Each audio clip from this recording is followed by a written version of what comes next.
I'm here with Peter Weir for Ibero 90.9 in Guanajuato International Film Festival. So after giving this masterclass and showing your film, I begin to wonder, what are you up to right now? Well, yes, of course, all directors always have a project they're working on, and the majority of them don't talk about it, including me. No, it's bad luck. You bring down a curse if you do, I think. So I've got something, yeah, and when I walk away from the interview right now, I'll be thinking about it. So I hope I get to do it next year. Okay.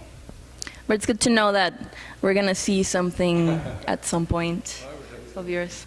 Okay, what is the most important quality to your films to create empathy? Like, what's the most important resource for you? Is it character development, or is it more of a visual thing? What do you do?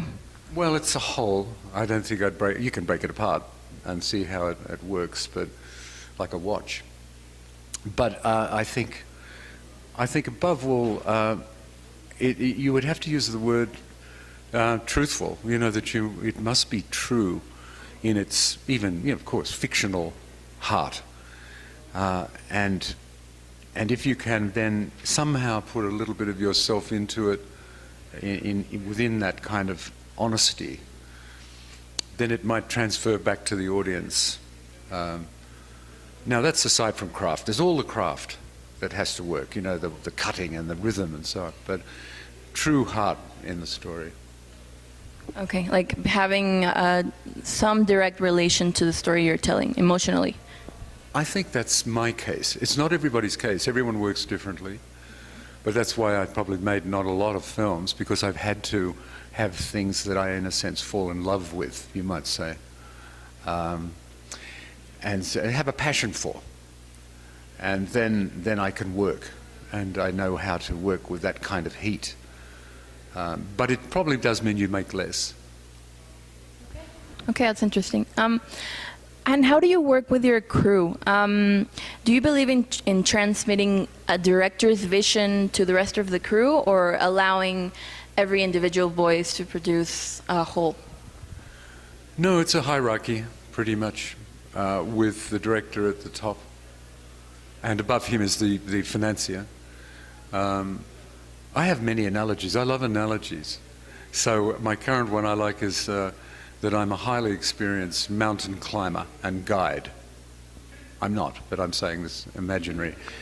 And I've climbed all of the major mountains, and we've just, you know, each new film is a new mountain, one I haven't climbed. Its top is shrouded in mist, and I'm going to take you up. Roped to me will be all the actors and the producers and everybody. I need their help to make camp and to get to the top. But I am the guide. If I make a mistake, we'll all fall. Okay. So you work directly with each department for a long time, I imagine, so it's very clear what you want to say. Yes, and of course I want any contributions that are acceptable. I'll say to department heads and actors, camera, please feel free to suggest anything to me. I would hate you to tell me after the film's over that you had an idea that I could have used, but on one condition, that you accept if I say no.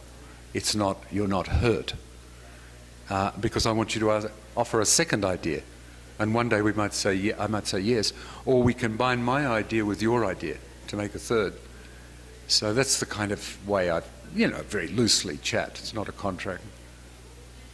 Okay, so finally, after having this long career, what's the most important thing you've learned on how to work, on how to produce stories?